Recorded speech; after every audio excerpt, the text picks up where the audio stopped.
الحمد للہ وکفی والصلاة والسلام علی عباده الذین اصطفى اما بعد فاعوذ باللہ من الشیطان الرجیم بسم اللہ الرحمن الرحیم وَإِذْ قَالَ رَبُّكَ لِلْمَلَائِكَةِ إِنِّي جَاعِلٌ فِي الْأَرْضِ خَلِيفَةً قالوا وتجعل فيها من يفسد فيها ويسفك الدماء ونحن نسبح بحمدك ونقدس لك قال إني أعلم ما لا تعلمون صدق الله العظيم رب اشرح لي صدري ويسر لي أمري واحلل عقدة من لساني يفقهوا قولي۔ جیسا کہ میں نے عرض کیا تھا، سورہ بقرہ کے پہلے 4 رکوع نہایت اہم ہیں، نہایت جامع ہیں۔ پہلے 2 رکوعوں میں 3 قسم کے انسانوں کی وضاحت کی گئی، 3 قسم کے کردار کے نقشے کھینچ دیے گئے۔ تیسرے رکوع میں قرآن مجید کی دعوت کا خلاصہ آ گیا، توحید فی العقیدہ، توحید فی العمل، یعنی عبادت اللہ کی، ایمان بالرسالت، قرآن مجید کو منزل من اللہ کلام ماننا۔ اس میں اگر شک ہے تو جو بھی چیلنج تھا، اگر واقعتاً تمہیں شک ہے، حقیقت میں شک نہیں ہے، لیکن جیسا کہ تم کہہ رہے ہو کہ تمہیں شک ہے تو کوشش کرو اس کے مقابلے کی ایک صورت بنانا ہو۔ پھر آخرت، جنت اور دوزخ، ان دونوں کا تذکرہ ہو گیا۔ پھر ایک خاص مسئلہ جو قرآن مجید کے اسلوب پر اعتراض کی شکل میں آیا کہ اس میں مچھر جیسی حقیر شے کا بھی تذکرہ ہے، اس کی حکمت بیان کر دی گئی کہ تشبیہ اور تمثیل میں ظاہر بات ہے کہ ممثل لہو اور ممثل بہی میں مناسبت چاہیے۔ جس چیز کے لیے تمثیل بیان کی جا رہی ہے، جس شے سے تمثیل بیان کی جا رہی ہے، ان میں مناسبت ہونی چاہیے، اس میں عظیم یا حقیر کا کوئی سوال نہیں۔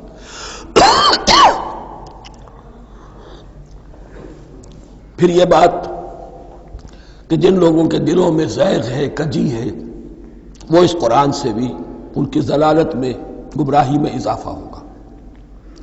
جو لوگ طالب حق ہیں ان کو یہ قرآن مجید ہدایت دے گا۔ اور کن کو اللہ گمراہ کرتا ہے؟ جو سرکش ہے، جو نمبر 1 اللہ سے جو عہد کر کے دنیا میں آئے تھے اس کی خلاف ورزی کر رہے ہیں اور صلہ رحمی کے بجائے قطع رحمی کرتے ہیں۔ اس کے بعد ایک بہت اہم فلسفیانہ بات آ گئی، اور اسی کے ضمن میں میں نے اصل میں یہ ساری بات دہرائی ہے۔ میں نے کہا تھا کہ یہ بات واضح ہوگی آگے جا کر سورہ غافر میں۔ پھر ذہن میں لائیے کہ جب یہ صورت نازل ہوئی ہے، سورہ غافر نازل ہو چکی تھی، لہذا یہاں اجمالی تذکرہ ہے، وہاں تفصیلی تذکرہ ہے۔ اہل جہنم کا قول نقل ہوا ہے، ربنا امتنا اثنتین واحییتنا اثنتین فاعترفنا بذنوبنا فہل الی خروج من سبیل۔ اے اللہ، تو نے 2 مرتبہ ہم پر موت وارد کی، 2 مرتبہ ہمیں زندہ کیا، اب ہم نے اپنے قصور تسلیم کر لیے، تو اب یہاں سے بھی کوئی اور مرحلہ ہے یا نہیں؟ یہاں سے نکلنے کا بھی کوئی راستہ ہے یا نہیں؟ اس سے حقیقت یہ واضح ہوئی، انسان کی تخلیق اول ہوئی عالم ارواح میں، صرف ارواح کی حیثیت سے، اور حدیث میں آتا ہے الارواح جنود مجندہ، لشکروں کی شکل، تمام انسان۔ ان سے عہد لیا گیا الست بربکم قالوا بلی، پھر سلا دیا گیا ارواح کو۔ یہ گویا کہ پہلی موت تھی جو ہم گزار آئے۔ پھر عالم خلق کا مرحلہ آیا۔ عالم خلق میں یہ تناسل کے ذریعے سے رحم مادر میں جب ایک جنین تیار ہوتا ہے تو ایک حدیث ہے حضرت عبداللہ ابن مسعود سے، 4 مہینے کا جب جنین ہو جاتا ہے تو اس کے بعد وہ روح لا کر اس میں پھونک دی جاتی ہے۔ یہ گویا کہ احیاء اولا ہو گیا، پہلی مرتبہ کا زندہ کیا جانا، پہلی موت کی نیند سے جگا دیا گیا۔ اے تازہ واردان بساط ہوائے دل، اب ہم اس دنیا میں اس جسد کے ساتھ زندہ ہوئے، اب پھر موت آئے گی، جسد یہی چلا جائے گا جہاں سے آیا تھا، روح جہاں سے آئی تھی وہاں واپس جائے گی. ثم یمیتکم ثم یحییکم ثم الیہ ترجعون، پھر تمہیں اللہ کی طرف لوٹا دیا جائے گا. یہ ہے بہت گہرا نقطہ فلسفہ دین کا. اس کے بعد مضمون شروع ہو رہا ہے خلافت کا، جس کا اجمالی جو ہے تذکرہ تیسرے رکوع کی آخری آیت میں آ گیا. هو الذی خلق لکم ما فی الارض جمیعا، زمین میں جو کچھ ہے اے انسانوں تمہارے لیے پیدا کیا گیا. اسی کے ساتھ جڑتا ہوا مضمون اب خلافت کا آ رہا ہے. وَإِذْ قَالَ رَبُّكَ لِلْمَلَائِكَةِ إِنِّي جَاعِلٌ فِي الْأَرْضِ خَلِيفَةً، اور یاد کرو جب کہ کہا تھا تمہارے رب نے فرشتوں سے میں بنانے والا ہوں زمین میں ایک خلیفہ. اب خلیفہ کی حقیقت کو سمجھیے. خلیفہ کسے کہتے ہیں؟ نائب. عام طور پر لوگوں کو مغالطہ ہوتا ہے کہ خلیفہ جانشین جو ہے وہ تو کسی کے موت کے بعد ہوتا ہے، زندگی میں تو نہیں ہوتا. لیکن یہاں اصل میں ہمارے لیے بہت آسان ہے. انسان کی جو اصل حقیقت ہے اس دنیا میں، اس کو سمجھنے کے لیے یوں سمجھیے کہ ہم آج سے 50 سال پہلے انگریز کے غلام تھے. ہمارا بادشاہ یا ملکہ انگلستان میں تھا یا تھی. دہلی میں وائس رائے ہوتا تھا. وائس رائے کا کام کیا ہے؟ جو حکم آیا ہے ہز میجسٹیز گورنمنٹ کا یا ہر میجسٹیز گورنمنٹ کا جو حکم آیا ہے بلا چون و چرا، بغیر کسی تغیر اور تبدل کے نافذ کرے. ہاں جہاں کوئی حکم وہاں سے نہیں ہے تو یہاں کے حالات میں بہترین اپنی رائے قائم کرے، غور و فکر کرے یہاں کی مصلحتیں کیا ہے. جو چیز بھی امپائر کی مصلحت میں ہو اس کے مطابق فیصلہ کر سکتا ہے. بین ہی یہی رشتہ ہے. اللہ ہے لیکن اللہ نے اپنے آپ کو غیب کے پردے میں چھپا لیا ہے. زمین پر انسان ہے. اب انسان کا کام یہ ہے جو ہدایت آ رہی ہے اللہ کی طرف سے اس پر تو بے چون و چرا عمل کرے. جہاں کوئی ایکسپریس ہدایت نہیں ہے، کوئی واضح ہدایت نہیں ہے، وہاں اپنے بس ججمنٹ کو ایکسرسائز کرے. اسی کا نام اجتہاد ہے. غور و فکر کرے، سوچے، اور جو بات روح دین کے زیادہ سے زیادہ مطابقت رکھنے والی ہو اس کو اختیار کر لے. بین ہی یہی رشتہ ہے در حقیقت رشتہ خلافت کہ جو اللہ اور انسان کے مابین ہے. اب یہ جو دی گئی ہے یہ حیثیت تمام انسانوں کو دی گئی ہے. پوٹینشلی ہر انسان اللہ کا خلیفہ ہے. لیکن جو اللہ کا باغی ہو جائے، جو خود حاکمیت کا مدعی ہو گیا، گویا کہ وہ باغی ہے.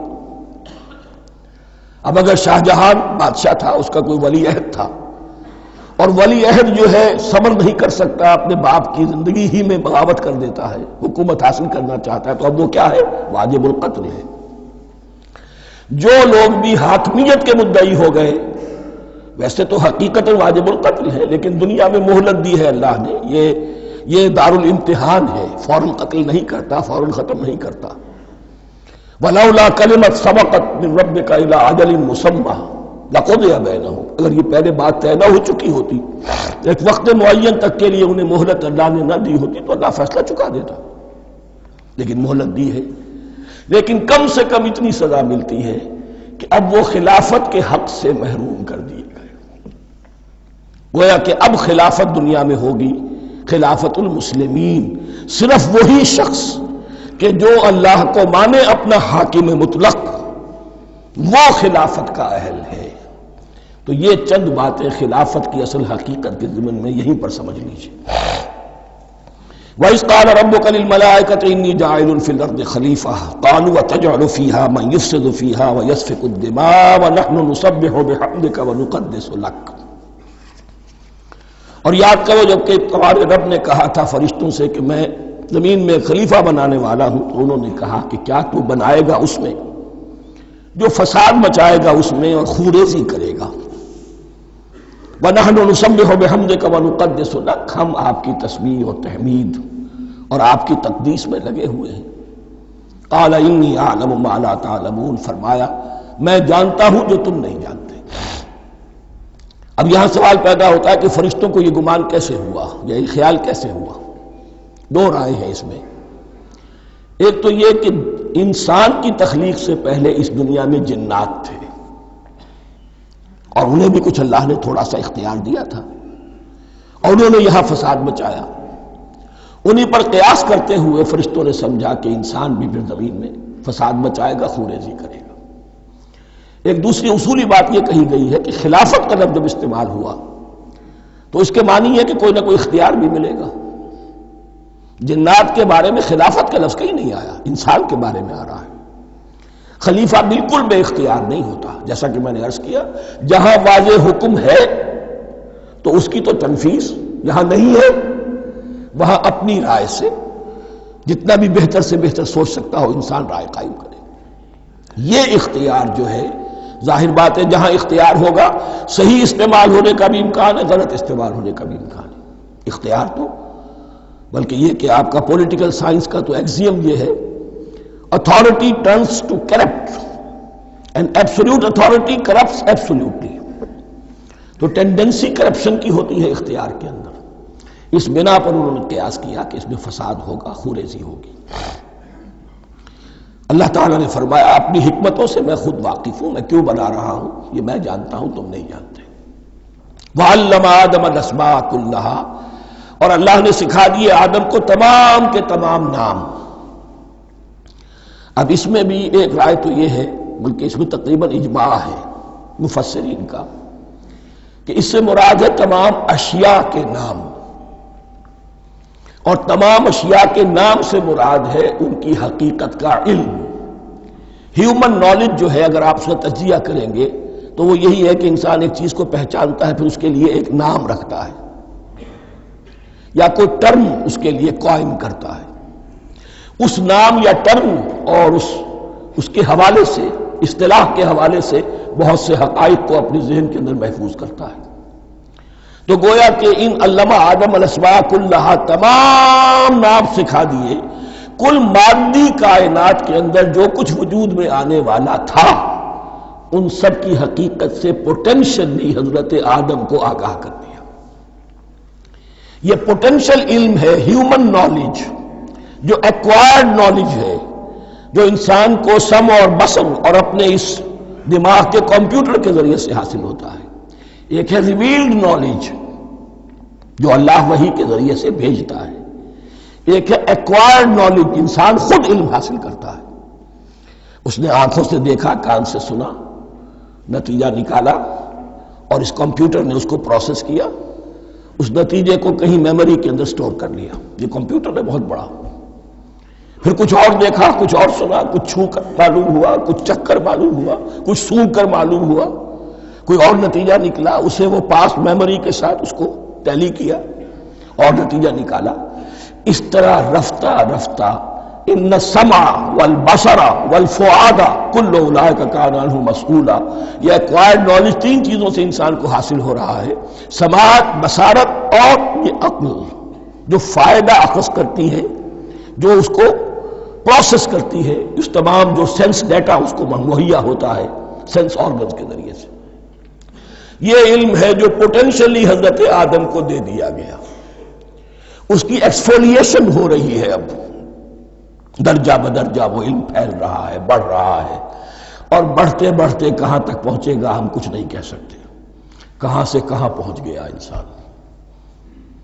اس نصف صدی کے اندر علم انسانی میں جو ایکسپلوژن ہوا ہے، میں اور آپ اس کا تصور تک نہیں کر سکتے۔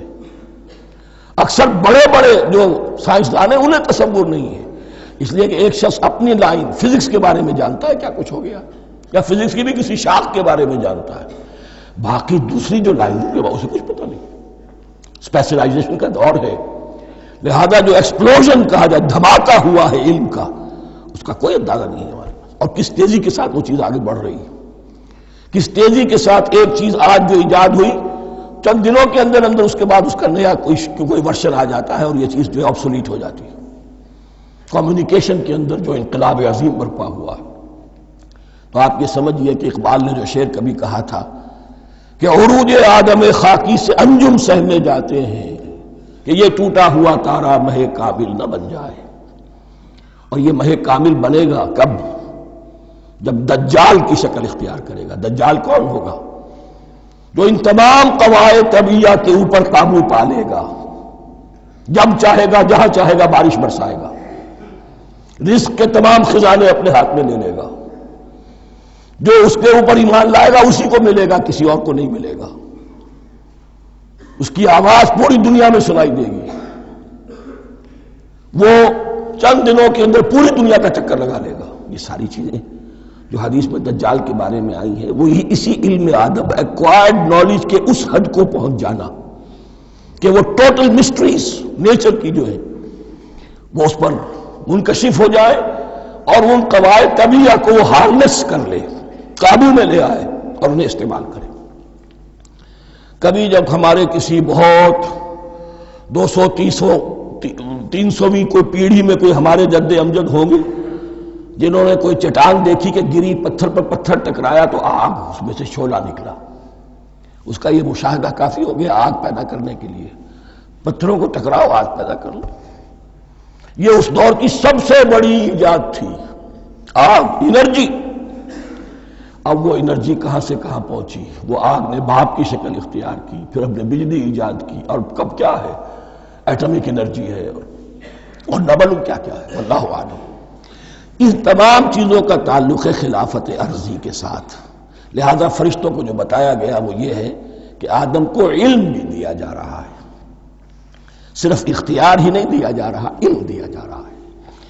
وَعَلَّمَ آدَمَ الْأَسْمَاءَ كُلَّهَا ثُمَّ عَرَضَهُمْ عَلَى الْمَلَائِكَةِ، پھر ان تمام اشیاء کو پیش کیا فرشتوں کے سامنے۔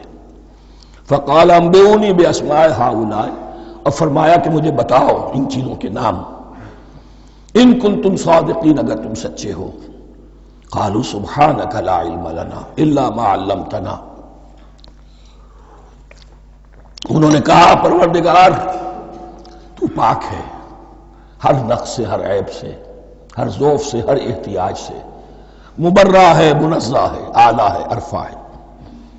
لا علم لنا الا ما علمتنا، ہمیں کوئی علم حاصل نہیں سوائے اس کے جو تو نے ہمیں سکھا دیا ہے۔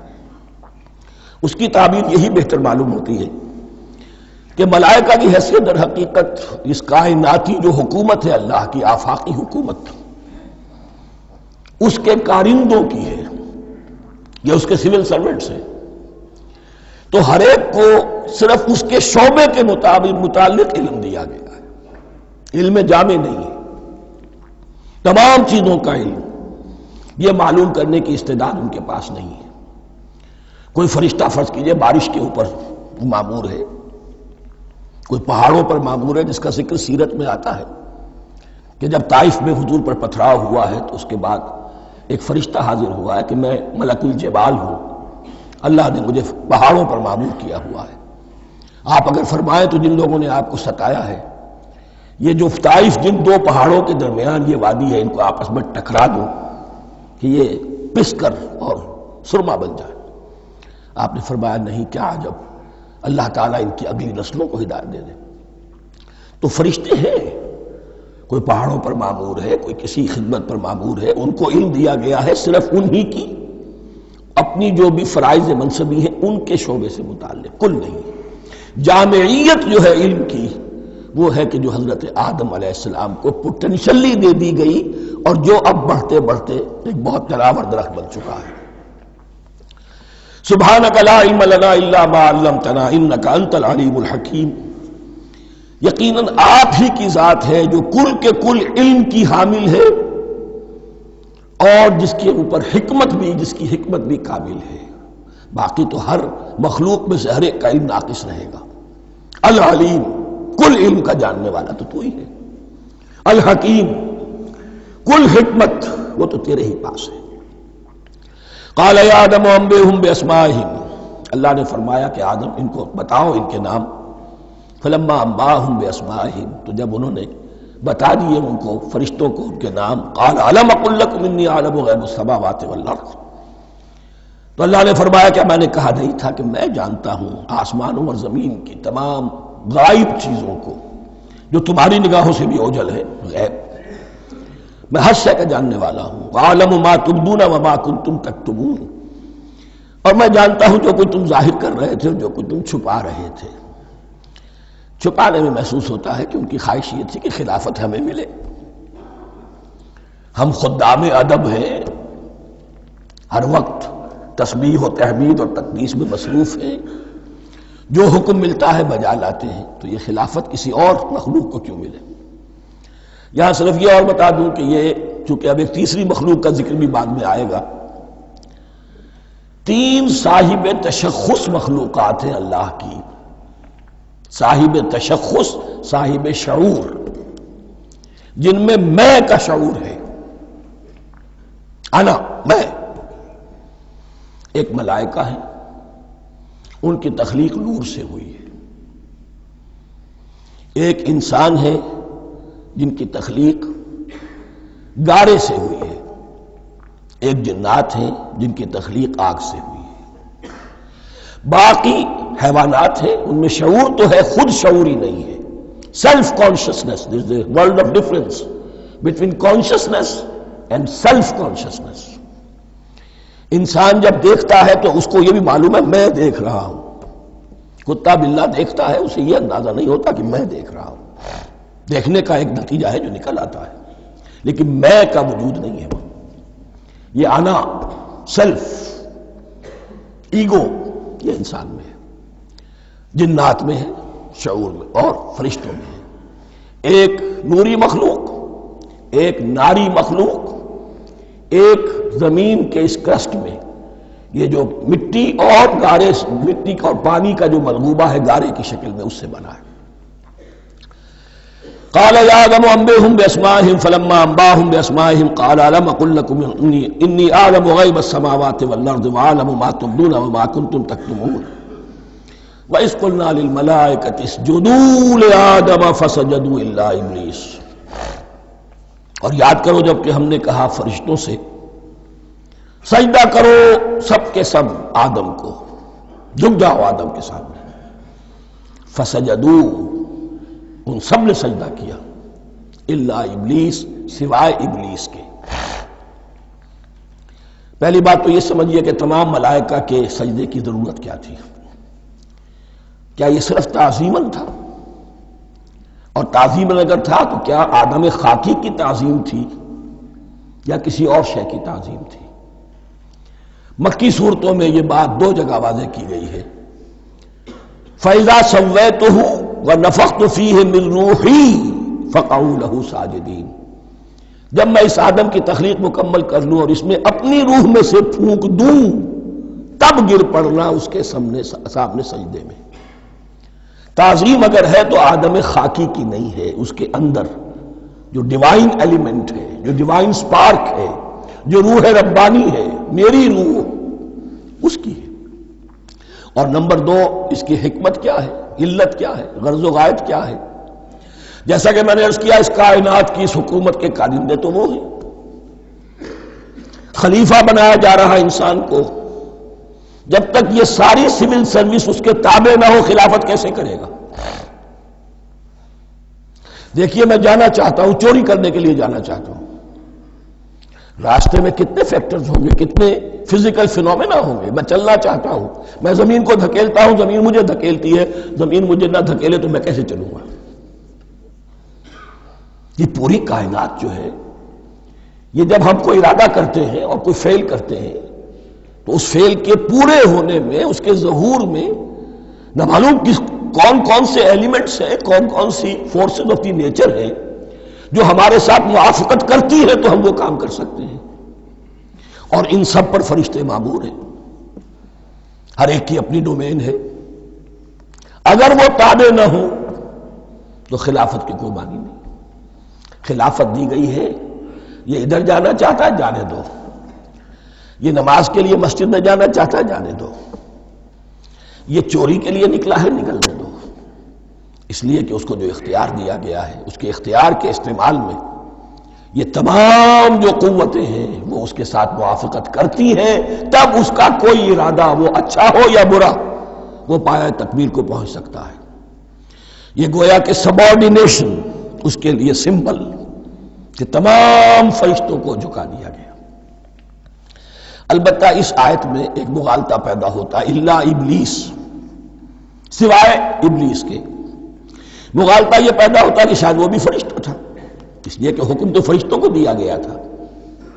پھر نوٹ کیجئے اس سے پہلے، بہت پہلے سورہ کہف نازل ہو چکی ہے، اور سورہ کہف میں فرما دیا گیا ہے کان من الجن ففسق عن امر ربی، وہ جن تھا پس اس نے سرکشی کی اپنے رب کے حکم سے۔ فرشتے کی شان یہ نہیں ہے، وہ اللہ کے کسی حکم کی سرتابی نہیں کرتا۔ لا یعصون اللہ ما امرہم ویفعلون ما یؤمرون، وہ اللہ کے کسی حکم کی نافرمانی نہیں کرتے اور جو حکم ملتا ہے بجا لاتے۔ یہ جنات کے اندر اختیار تھا، جیسے اختیار انسانوں کو دیا گیا ہے۔ جنات میں نیک بھی ہیں، بد بھی ہیں، اعلیٰ بھی ہیں، ادنا بھی ہیں، جیسے انسانوں میں۔ لیکن یہ عزازیل جو جن تھا، علم اور عبادت دونوں کے اعتبار سے بہت بلند ہو گیا تھا، اور یہ فرشتوں کا یوں سمجھیے کہ ہم نشین، فرشتوں کے ساتھ اس طور سے شامل، جیسے بہت سے انسان بھی اگر اپنی بندگی میں، زہد میں، عبادت میں، نیکی میں ترقی کریں تو ان کا ملائے اعلیٰ کے ساتھ، عالم ارواح کے ساتھ، عالم ملائکہ کے ساتھ ایک رابطہ قائم ہوتا ہے۔ اسی طریقے سے وہ جو عزازیل تھا، جن ہونے کے باوجود اپنی نیکی، عبادت، پارسائی اور اپنے علم میں فرشتوں سے بہت آگے تھا، اس لیے معلم الملکوت کی شکل اختیار کر چکا تھا۔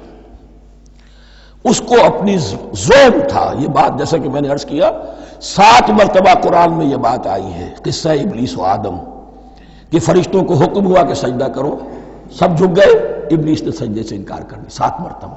یہ 7ویں مرتبہ ہے جو ہم پڑھ رہے ہیں، مصحف میں پہلی مرتبہ آ رہا ہے، ترتیب نزول میں 7ویں مرتبہ آ رہا ہے۔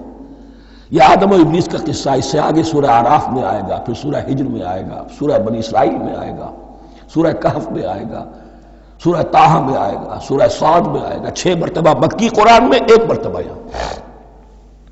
تو یہاں اشارہ نہیں کیا، اس لیے مغالطہ ہو سکتا ہے، لیکن یہ کہ سورہ کہف میں آپ کو بتا چکا ہوں کان من الجن ففسق عن امر ربی، اس نے اپنے رب کے حکم سے سرتابی کی۔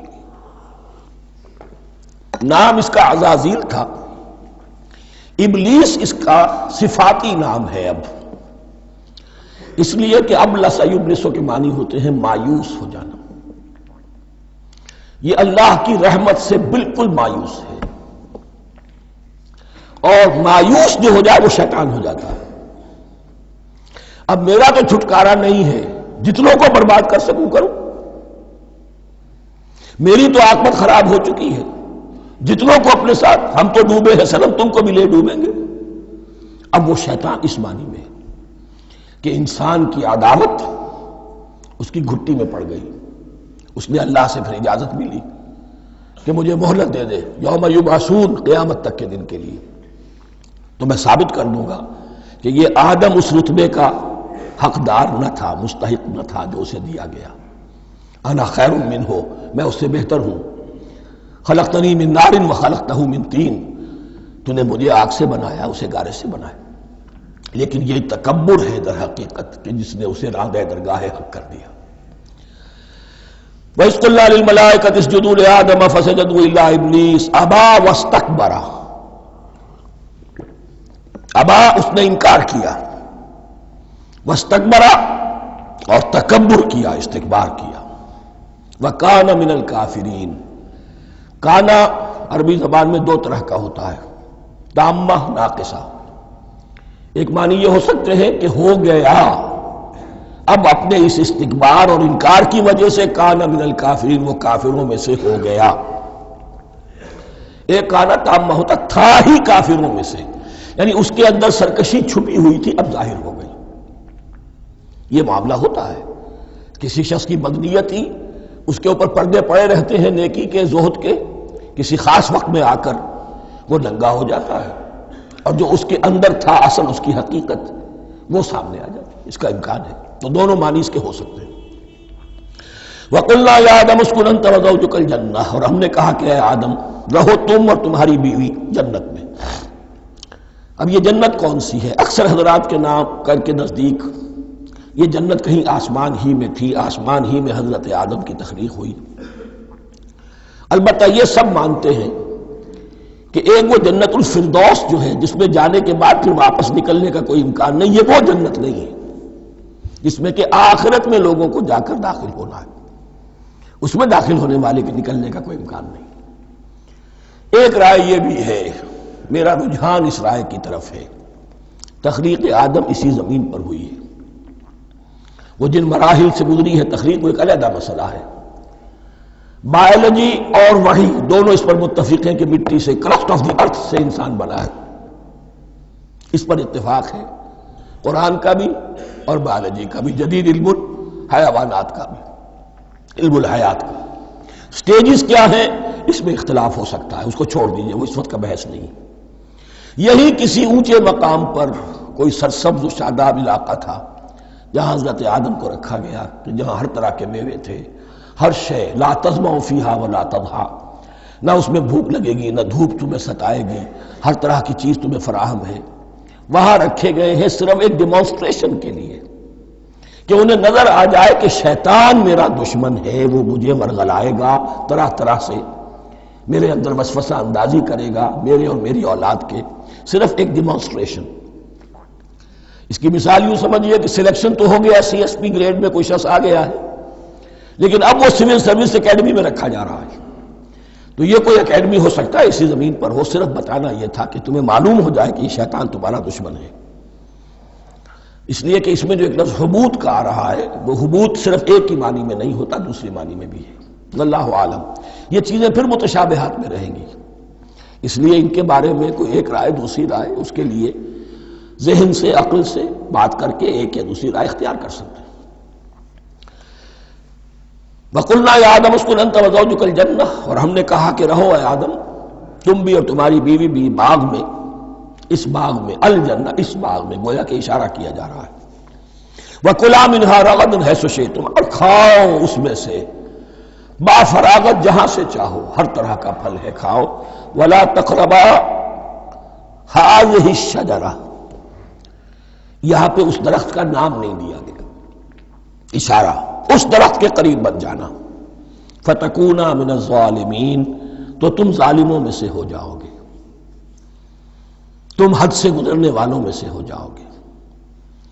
اب اس کی بھی حکمت سمجھیے کہ چونکہ ڈیمانسٹریشن کرانی ہے کہ تمہیں کسی چیز سے، ہزار چیزیں مباح ہیں دنیا میں، چند چیزیں پینے کی حرام ہیں، اب تم اگر ان ہزار مباح چیزوں کو چھوڑ کر حرام چیز کو پیتے ہو تو یہ تمہارا اختیار ہوا، جبکہ اللہ تعالیٰ نے مباحات کا دائرہ بہت وسیع رکھا ہے۔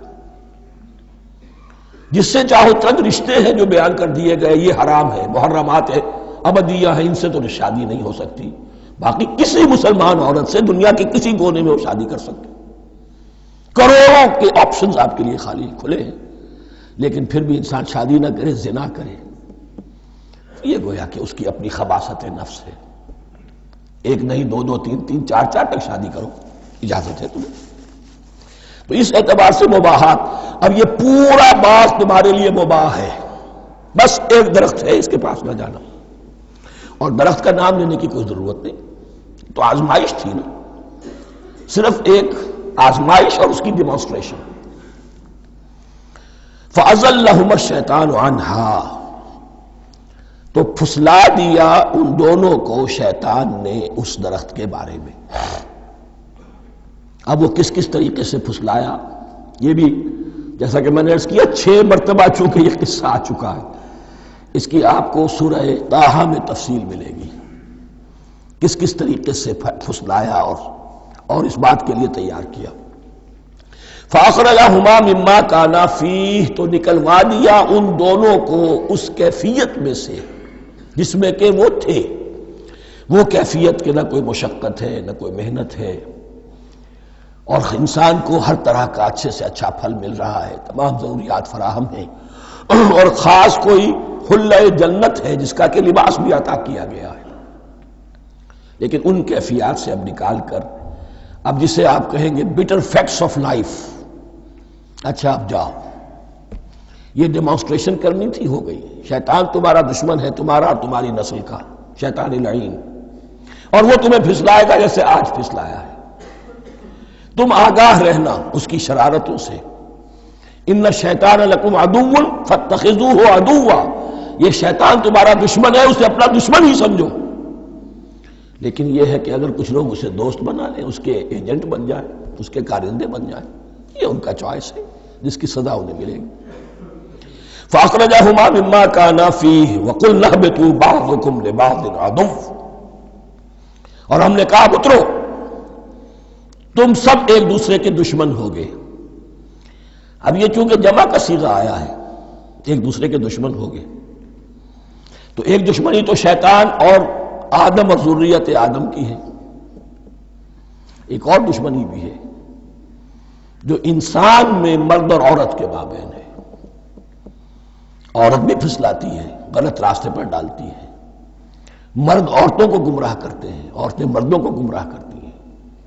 قرآن مجید میں کہا گیا یا ایھا الذین آمنوا ان من ازواجکم واولادکم عدوا لکم فاحذروہم، اہل ایمان چوکنے رہو، چوکس رہو، تمہاری بیویوں اور اولاد میں سے تمہارے دشمن ہیں، بچ کر رہو، کیپ الرٹ،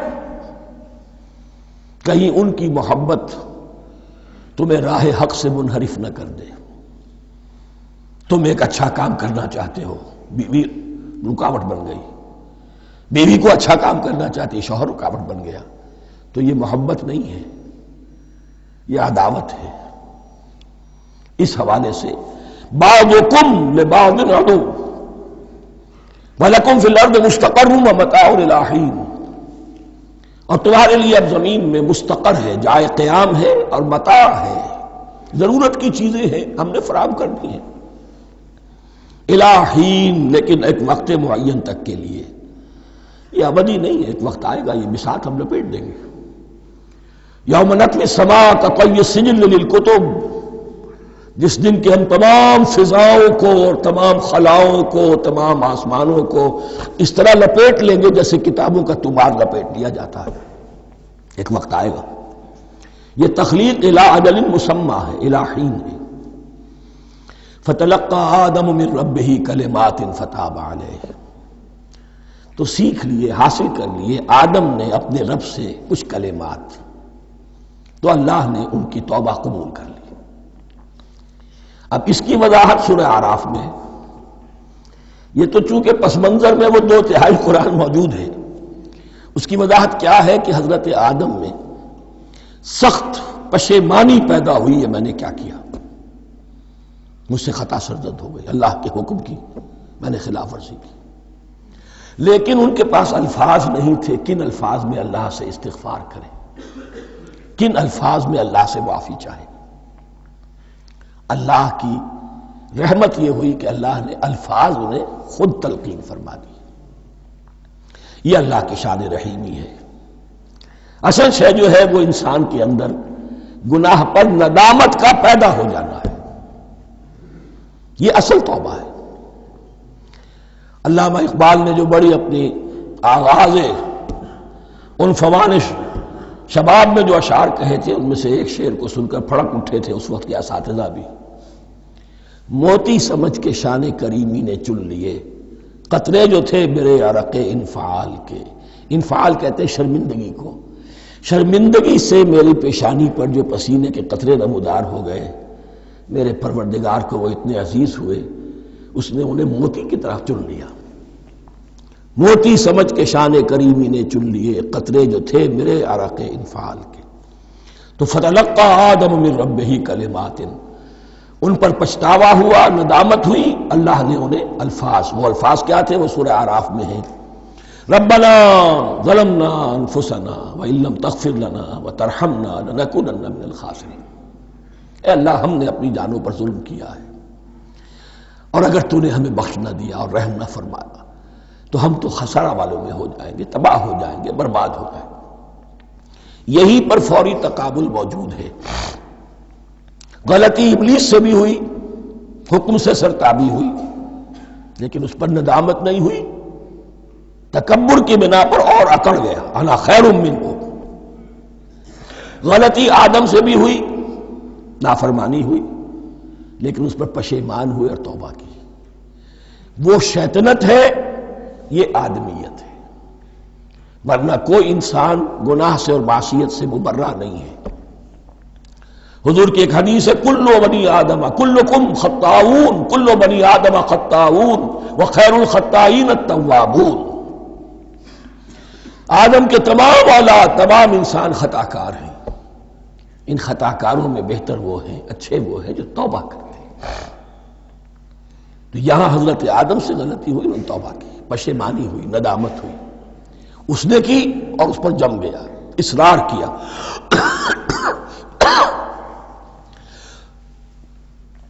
فتلقى آدم من ربه كلمات فتاب عليه انه هو التواب الرحیم، یقیناً وہی تو ہے بہت توبہ کو قبول فرمانے والا اور بہت رحم فرمانے والا۔ یہ نوٹ کیجئے گا، توبہ کا لفظ دونوں طرف سے آتا ہے، بندہ بھی تواب وخیر الخطائین التوابون، تواب بندے بھی ہو گئے، تواب اللہ بھی ہے۔ اس کی اصل حقیقت کیا ہے؟ بندے نے خطا کی اور دور ہو گیا اللہ سے، اللہ نے اپنی رحمت کی نگاہ اس سے پھیر لی۔ بندے نے توبہ کی، اللہ پھر اپنی رحمت کے ساتھ اس کی طرف متوجہ ہو گیا۔ توبہ کے معنی پلٹنا، بندہ معصیت سے توبہ کر کے اپنی اصلاح کی طرف، بندگی کی طرف، اطاعت کی طرف پلٹ آیا۔ اللہ نے جو اپنی نظر رحمت پھیر لی تھی، اللہ نے پھر وہی اپنی شان غفاری اور رحیمی کے ساتھ بندے کی طرف توجہ فرما لی، جس کے لیے حدیث میں الفاظ آتے ہیں، تم اگر میری طرف بالشت بھراؤ گے میں ہاتھ بھراؤں گا، تم اگر چل کر آؤ گے میں دوڑ کر آؤں گا، ہم تو مائل بکرم ہیں کوئی سائل ہی نہیں، راہ دکھلائیں کسے رہنم منزل ہی نہیں۔ وہ تو تواب ہے، بس فرق یہ ہے کہ تابہ بندے کے لیے ہوگا تو الہ ہوگا، تابہ الہ، انی تبت الیک، اور جب اللہ کی طرف سے ہوگا تابہ علیہ، وہ اعلیٰ ہوگا، اس پر توبہ کی، یعنی اللہ کی بلند شان ہے تو انسان توبہ کرتا ہے تو اس کی طرف توبہ کرتا ہے، اللہ کی شان کیا ہے؟ وہ توبہ کرتا ہے تو بندے پر اعلیٰ، فتاب علیہ انہ هو التواب الرحیم۔ قلنا اہبطوا منها جميعا، ہم نے کہہ دیا اتر جاؤ اس سے تم سب کے سب، فَإِمَّا يَأْتِيَنَّكُم مِّنِّي هُدًى، اب یہاں لفظ آیا اہبطوا، یہاں بھی پہلے بھی آیا ہے۔ جو حضرات یہ سمجھتے ہیں کہ تخلیق آدم آسمانوں پر ہوئی ہے اور جنت بھی وہ آسمان میں ہے جہاں رکھے گئے تھے، آزمائشی یا ٹریننگ یا ڈیمانسٹریشن والی جنت، وہ یہاں حبوط کا ترجمہ کریں گے کہ آسمان سے زمین پر اترنے کا حکم دیا گیا۔ جو لوگ سمجھتے ہیں یہی کسی بلند مقام پر تھے، وہ کہتے ہیں کہ نیچے اترو، کسی بڑی اونچی سطح مرتفع پر اگر کوئی جگہ تھی تو اب نیچے اترو اور جاؤ، اب تمہیں زمین میں ہل چلانا پڑے گا اب روٹی حاصل کرنے کے لیے، یہ جو نعمتوں کے دسترخوان یہاں بچھے ہوئے تھے یہ اب تمہارے لیے نہیں ہے۔ اس کے لیے اس معنی میں اس لفظ کا استعمال جو ہے وہ آ جائے گا آگے چل کر اسی سورہ بقرہ کے اندر، کہ اس معنی میں بھی سورہ بقرہ کے 7ویں رکوع میں یہ لفظ استعمال ہوا ہے، تو امکان اس کا بھی ہے۔ بس اس سے آگے ادھر یا ادھر کی زیادہ بحث کرنے کا یہ موقع دورہ ترجمہ قرآن میں نہیں ہے۔ قُلْ اهْبِطُوا مِنْهَا جَمِيعًا فَإِمَّا يَأْتِيَنَّكُم مِّنِّي هُدًى فَمَن تَبِعَ هُدَايَ فَلَا خَوْفٌ عَلَيْهِمْ وَلَا هُمْ يَحْزَنُونَ، تو جب بھی آئے گی تمہارے پاس میری جانب سے کوئی ہدایت، تو جو کوئی میری ہدایت کی پیروی کرے گا اس کے لیے نہ خوف ہوگا اور نہ وہ حزن سے دوچار ہوگے۔ یہ ہے علم انسانی کا دوسرا گوشہ، ریویلڈ نالج۔ اس چوتھے رکوع کی جو حسن ہے اسے دیکھیے، شروع میں ایکوائرڈ نالج کا ذکر ہے جو پوٹینشلی حضرت آدم کی ذات میں رکھ دیا گیا، اور جو انسان نے پھر اپنی محنت سے ان السمع والبصر والفؤاد اس کے ذریعے سے آگے بڑھایا۔ یہ علم ہے چل رہا ہے، آج مغربی اقوام ہم سے بہت آگے ہیں، کبھی ایک زمانے میں مسلمان آگے نکل گئے تھے، لیکن ظاہر بات ہے کہ اس دنیا میں عروج تو انہی کو ہوگا جو ان چیزوں میں سب سے زیادہ جس کی آگہی حاصل ہوگی۔ البتہ ایک علم وہ ہے جو آسمان سے نازل ہوتا ہے، یہ گیون ہے، ریویلڈ نالج ہے، یہ وحی ہے۔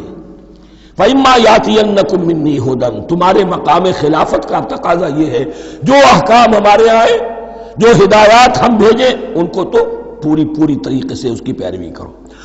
فَمَن تَبِعَ ہدایٰ، تو جو کوئی بھی میری ہدایت کی پیروی کرے گا، فَلَا خَوْفٌ عَلَيْهِمْ وَلَا هُمْ يَحْزَنُونَ وَالَّذِينَ كَفَرُوا، اور جو ناشکری کریں گے، کفر کریں گے، انکار کریں گے، وَكَذَّبُوا بِآيَاتِنَا، اور ہماری آیات کو جھٹلائیں گے، فَأُولَٰئِكَ أَصْحَابُ النَّارِ هُمْ فِيهَا خَالِدُونَ، تو وہ جہنمی ہوں گے، آگ والے ہوں گے، اس میں ہمیشہ ہمیشہ رہیں گے۔ یہ ہے گویا کہ چارٹر، اس نوع انسانی کو جو ابدی چارٹر اللہ نے دیا ہے۔ جبکہ زمین کا چارج دے دیا گیا خلیفہ کی حیثیت سے۔ یہاں یہ 4 رکوع جو ہے سورہ بقرہ کے، جو میں نے عرض کیا تھا، قرآن کی دعوت، قرآن کا بنیادی فلسفہ، اس پر یہ جام ہے، اور یہ مکی صورتوں کے مضامین کا خلاصہ۔ اب یہاں سے شروع ہو رہا ہے 5ویں رکوع سے مسلسل 10 رکوع، مسلسل خطاب ہے بنی اسرائیل سے۔ البتہ ان میں ایک تقسیم ہے، پہلے رکوع میں دعوت ہے۔ دعوت جب ہوتی ہے تو آمادہ کرنا، تشویق، ترغیب، دلجوئی، نرمی، یہ دعوت کے اجزاء لا ینفک ہیں، اس کے بغیر دعوت مؤثر نہیں ہوتی۔ لہذا ان 7 آیات میں یہ یوں سمجھیے کہ ان 10 رکوعوں کے لیے یہ بمنزلہ فاتحہ ہے، جیسے سورہ فاتحہ 7 آیتوں کی، ایسے ہی اس دعوت سابقہ امت مسلمہ کو دعوت دی جا رہی ہے۔ تو کس طرح دی جا رہی ہے؟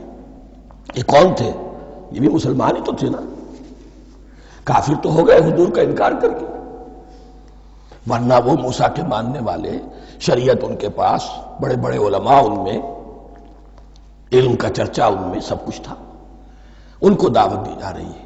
لیکن میں اس لیے آپ کو چاہتا ہوں، اس کو توجہ دلا رہا ہوں، آج اگر مسلمانوں میں جو غافل ہو گئے، اپنی حقیقت کو بھول گئے، اپنے فرض منصبی سے غافل ہو گئے، دنیا کے اور قوموں کی طرح کی ایک قوم بن کر رہ گئے، اگر کوئی ایک داعی گروہ کھڑا ہو، کوئی جماعت، کوئی فرد، اور اس سے جماعت بنے، تو ظاہر بات ہے سب سے پہلے اسے اسی امت کو دعوت دینی ہوگی، اس لیے کہ دنیا تو اسلام کو پہچانے گی اس امت کے حوالے سے۔ فزیشن ہیل تھائی سیلف، پہلے یہ تو ٹھیک ہو، یہ کہیں پر صحیح اسلام کا نمونہ پیش کرے تو دنیا کو دعوت دے سکو گے، آؤ دیکھو یہ ہے اسلام۔ اس لیے ان کو جو دعوت دینے کا اسلوب ہونا چاہیے وہ عکس ہوگا اس اسلوب کا جو ان 7 آیات میں ہمارے سامنے آ رہا ہے۔ یا بنی اسرائیل اذکروا نعمتی التی انعمت علیکم، اے بنی اسرائیل، اسرائیل کو سمجھ لیجئے یہ مرکب لفظ ہے، اسم اسی سے اسیر بنا ہے، اسیر جو کسی کا قیدی ہوتا ہے، ایل عبرانی میں اللہ کے لیے ہے، اور اسرائیل کا ترجمہ ہے عبداللہ، اللہ کا غلام، اللہ کے ساتھ بندھا ہوا، اس کی اطاعت کے قلاتے کے اندر۔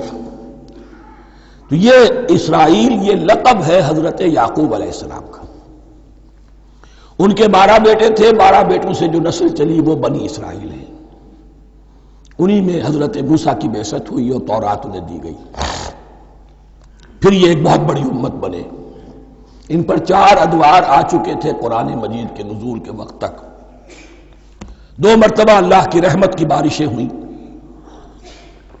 انہیں عروج نصیب ہوا، 2 مرتبہ ان کو دنیا پرستی، شہوت پرستی، اللہ کے احکام کو پس و پیش ڈال دینے کی سزا میں عذاب کے کوڑے ان پر برسے۔ اس کا ذکر آئے گا سورہ بنی اسرائیل کے پہلے رکوع میں۔ اس وقت جب کہ قرآن نازل ہو رہا ہے، اس وقت وہ اپنے اس زوال کے دور میں تھے۔ حال یہ تھا کہ حضور صلی اللہ علیہ وسلم کی بعثت سے پہلے ہی 2nd ٹیمپل بھی شہید کیا جا چکا تھا، گرایا جا چکا تھا۔ حضرت سلیمان نے جو بنایا تھا ہیکل سلیمانی، جس کو یہ 1st ٹیمپل کہتے ہیں، اسے نیبوکدنضر نے گرا دیا تھا حضرت مسیح سے بھی کئی سو سال پہلے۔ لیکن اس کے بعد پھر یہ رومنز نے سن 70 عیسوی میں حضور کی ولادت سے 500 برس پہلے ان کا یہ یروشلم تباہ و برباد ہوا، اس میں لوگوں کو قتل کیا گیا، قتل عام ہوا، اور سیکنڈ ٹیمپل جو ہے وہ بھی گرا دیا گیا، جو اب تک گرا پڑا ہوا ہے۔ صرف ایک ویلنگ وال ہے جس کے پاس جا کر یہودی جو ہے ماتم کر لیتے ہیں، روتے ہیں، اور اب وہ بنانے پر تلے ہوئے ہیں اپنا تھرڈ ٹیمپل، اس کے نقشے بن چکے ہیں، بلو پرنٹ بن چکے ہیں۔ لیکن بہرحال جس وقت قرآن نازل ہو رہا تھا یہ بہت ہی پستی میں تھے۔ اس کے بارے میں فرمایا، اے بنی اسرائیل ذرا یاد کرو میرے اس انعام کو جو تم پر ہوا۔ وہ انعام کیا ہے؟ میں نے تمہیں اپنی کتاب دی، نبوت سے سرفراز فرمایا، اپنی شریعت تمہیں عطا فرمائی، تمہیں داؤد، تمہارے اندر داؤد اور سلیمان جیسے بادشاہ اٹھائے جو بادشاہ بھی تھے، نبی بھی تھے۔ وَأَوْفُوا بِعَهْدِي، اور میرے وعدے کو پورا کرو تاکہ میں بھی اپنے وعدے کو پورا کروں۔ یہ وعدہ ہے جو کتاب استثناء جو ہے اولڈ ٹیسٹمنٹ کی، ڈیوٹرانومی، اس کے 18ویں باب کی آیت نمبر 18 اور 19 میں ہے۔ حضرت موسیٰ سے خطاب کر کے اس میں اللہ نے یہ الفاظ فرمائے، میں ان کے بھائیوں میں سے تیرے مانند ایک نبی برپا کروں گا اور اس کے منہ میں اپنا کلام ڈالوں گا، اور وہ وہی کچھ بتائے گا جو میں اس سے کہوں گا۔ یہ گویا کہ حضرت موسیٰ علیہ السلام کی امت کو بتایا جا رہا تھا کہ نبی آخر الزمان آئیں گے اور تمہیں انہیں قبول کرنا ہے۔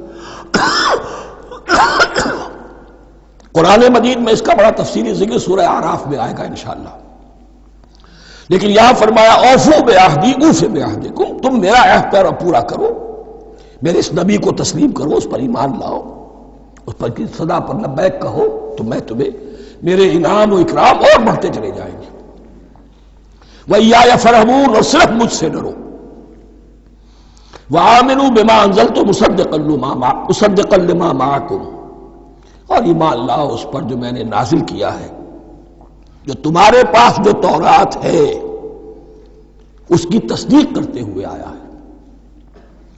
اس کے دو معنی ہے، ایک تو قرآن تصدیق کرتا ہے تورات کی اور انجیل کی، فیہا ہدی و نور، فیہ ہدی و نور، اور دوسرے یہ کہ قرآن اور محمد صلی اللہ علیہ وسلم ان پیشین گوئیوں کے مصداق بن کر آئے ہیں جو تورات میں تھی، ورنہ وہ پیشین گوئیاں جھوٹی ثابت ہوتی۔ ان کے مصداق کون ہے؟ قرآن اور محمد صلی اللہ علیہ وسلم۔ یہ دونوں معنی اس کے ہیں۔ وَآمِنُوا بِمَا أَنزَلْتُ مُصَدِّقًا لِمَا مَعَكُمْ وَلَا تَكُونُوا أَوَّلَ كَافِرٍ بِهِ، اور دیکھو تم ہی سب سے پہلے ان کا کفر کرنے والے نہ بن جاؤ۔ تمہیں تو سب کچھ معلوم تھا، تم تو منتظر تھے، تم تو آخری نبی کے انتظار میں تھے اور ان کے حوالے سے دعائیں کیا کرتے تھے کہ اللہ اس نبی آخری زمان کے واسطے سے ہماری مدد فرما اور کافروں کے مقابلے میں ہمیں فتح عطا فرما۔ یہ آئے گا آگے چل کر اسی سورۃ بقرہ کے اندر۔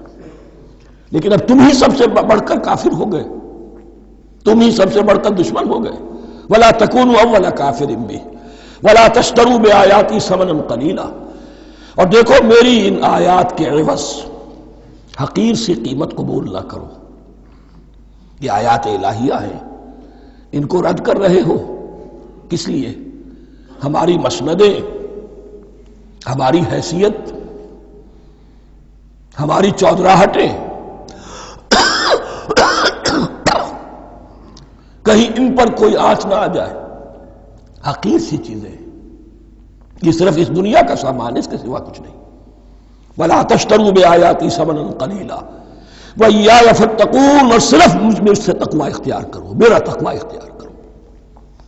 وَلَا تَلْبِسُوا الْحَقَّ بِالْبَاطِلِ وَتَكْتُمُوا الْحَقَّ وَأَنْتُمْ تَعْلَمُونَ، اور نہ گڈمڈ کرو حق کے ساتھ باطل کو، اور مت چھپاؤ حق کو، ذرا حالے کہ تم جانتے ہو۔ یہ بات اچھی طرح نوٹ کر لیجیے، جانتے بوجھتے کرنا، ایک ہے مغالطے میں کرنا، وہ ضلالت ہے، گمراہی ہے، ایک جان بوجھ کر کرنا، حق کو پہچان کر اسے رد کرنا، یہ پھر اللہ تعالیٰ کے غضب کو دعوت دینا ہے، wrath of اللہ، اس کے غضب کو دعوت دینا ہے کہ حق کو پہچان کر اس کی نفی کی جائے۔ وَأَنْتُمْ تَعْلَمُونَ، علماء یہود قرآن مجید میں آگے چل کر آئے گا ایسے پہچانتے تھے محمد کو اور قرآن کو جیسے اپنے بیٹوں کو، یعرفونہ کما یعرفون ابناہم، ایسے پہچانتے جیسے اپنے بیٹوں کو۔ وَأَقِیمُوا الصَّلَاةَ وَآتُوا الزَّکَاةَ، دیکھو نماز قائم کرو، زکوٰۃ ادا کرو، وَارْکَعُوا مَعَ الرَّاکِعِینَ، اور جھکنے والوں کے ساتھ جھکو۔ یہ اول تو رکوع کو انہوں نے اپنے ہاں سے خارج کر دیا تھا، ثانیاً باجماعت نماز ان کے ہاں ختم ہو گئی تھی۔ وَارْکَعُوا مَعَ الرَّاکِعِینَ، جماعت باجماعت نماز کی طرف اشارہ ہے۔ أَتَأْمُرُونَ النَّاسَ بِالْبِرِّ وَتَنْسَوْنَ أَنفُسَكُمْ، کیا تم لوگوں کو نیکی کا حکم دیتے ہو، تقویٰ کی، پارسائی کی تعلیم دیتے ہو؟ میں کہہ رہا ہوں نا کہ اصل میں مخاطب کون ہے؟ علماء یہود۔ اس آیت سے ثابت ہو گیا عالم ہمارا بھی جب بھی کھڑا ہوگا اونچے سے اونچا آواز کہے گا، اعلیٰ سے اعلیٰ بات کہے گا۔ اکثر و بیشتر کا حال یہ ہے کہ ان کا اپنا کردار دیکھیے تو کوئی مناسبت ہی نہیں اس سے کہ جو وہ بات کہہ رہا ہے، جو لوگوں کو دعوت دے رہا ہے اس پر خود عمل نہیں۔ تو یہی در حقیقت علماء یہود کا کردار بن چکا تھا۔ أَتَأْمُرُونَ النَّاسَ بِالْبِرِّ وَتَنْسَوْنَ أَنفُسَكُمْ، کیا تم لوگوں کو نیکی کا حکم دیتے ہو اور خود اپنے آپ کو بھول جاتے ہو؟ وَأَنْتُمْ تَتْلُونَ الْكِتَابَ، اور یہ سب کچھ تم کر رہے ہو اس حال میں کہ کتاب پڑھتے بھی ہو، تورات پڑھتے ہو، صاحب تورات ہو۔ ہمارے بھی بہت سے علماء کا علماء سو جنہیں ہم کہتے ہیں حال یہ ہو چکا ہے، خود بدلتے نہیں قرآن کو بدل دیتے ہیں، ہوئے کس درجہ فقیہان حرم بے توفیق۔ جو صورتحال ہے صرف قرآن کا متن بچا ہوا ہے، اس کے مفہوم میں، اس کی تفسیر میں، اس کے ترجمے میں تو تحریفیں موجود ہیں، بڑی بڑی تحریفیں موجود ہیں، متن بچا ہوا ہے، وہ اس لیے کہ اللہ تعالیٰ نے اس کی حفاظت کا ذمہ لیا ہے۔ وَاسْتَعِینُوا بِالصَّبْرِ وَالصَّلَاةِ، اور مدد حاصل کرو دو چیزوں سے، صبر اور نماز۔ یہ صبر کا لفظ یہاں پر بہت قیمتی ہے، بہت بامانی ہے۔ علماء سو کیوں وجود میں آتے ہیں؟ جب وہ دنیا کے کتے بن جائیں گے تو وہ دین کو بدنام کرنے والے ہوں گے۔ بظاہر دینی مناصب ہیں لیکن اصل میں ان کے پردے میں دنیا داری کی جا رہی ہے، صبر نہیں۔ بس صبر کے ساتھ اور نماز کے ساتھ، اس لیے کہ آپ صحیح راستے پر آئیں گے۔ اگر کوئی عالم دین لوگوں پر تنقید کرے گا، لولا ینہاہم الربانیون والاحبار، کیوں نہیں روکتے ان کے علماء اور ان کے اولیاء اور صوفیاء ان کو حرام کھانے سے اور جھوٹ بولنے سے؟ اگر کوئی شخص روکے گا اس کو پھر نذرانے تو نہیں ملیں گی، اس کی خدمتیں تو نہیں ہوگی۔ اگر تو دنیا میں صبر اختیار کرنا ہے تب تو آپ حق بات کہہ سکتے ہیں، اور اگر دنیاوی ایمبیشنز ہیں تو پھر آپ کو کہیں نہ کہیں کمپرومائز کرنا پڑے گا۔ وَاسْتَعِینُوا بِالصَّبْرِ وَالصَّلَاةِ، صبر اور نماز۔ وَإِنَّهَا لَكَبِیرَةٌ، اور یقیناً یہ بہت بھاری شے ہے، بہت بھاری شے ہے۔ عام طور پر خیال یہ ہے کہ انہا کی ضمیر صرف صلاۃ کی طرف جاتی ہے، نماز بہت بھاری ہے۔ ایک رائے یہ ہے کہ نہیں، یہ پورے طرز عمل کی طرف جا رہی ہے۔ یہ طرز عمل کہ خود صبر کرو، اس دنیا میں صبر کرو، دنیا اور دنیا کے متعلقات میں کم سے کم پر قانع ہو جاؤ اور حق کا بول بالا کرنے کے لیے میدان میں آ جاؤ، یہ طرز عمل۔ اور اس میں پھر نماز، الصلاۃ عماد الدین۔ وَإِنَّهَا لَكَبِیرَةٌ إِلَّا عَلَى الْخَاشِعِینَ، یہ یقیناً بہت بھاری چیز ہے، یہ روش، یہ رویہ بھی بہت بھاری اور نماز بھی بہت بھاری ہے، سوائے ان خشوع رکھنے والوں کے، ڈرنے والوں کے جن کے دل جھک گئے ہیں اللہ کے سامنے۔ الذین یظنون انہم ملاقو ربہم، جنہیں یہ یقین ہے کہ انہیں اپنے رب سے ملاقات کرنی ہے، جیسا کہ میں نے شروع میں توجہ دلائی تھی، وبالآخرۃ ہم یوقنون، یہ ایمان بالآخرت ہے جو انسان کو سیدھا رکھتا ہے عمل کے میدان میں۔ الذین یظنون انہم ملاقو ربہم وانہم الیہ راجعون، اور جنہیں یہ یقین ہے کہ بالآخر اسی کی طرف ہمیں لوٹنا ہے۔ بارک اللہ لی ولکم فی القرآن العظیم ونفعنی وإیاکم بالآیات والذکر الحکیم۔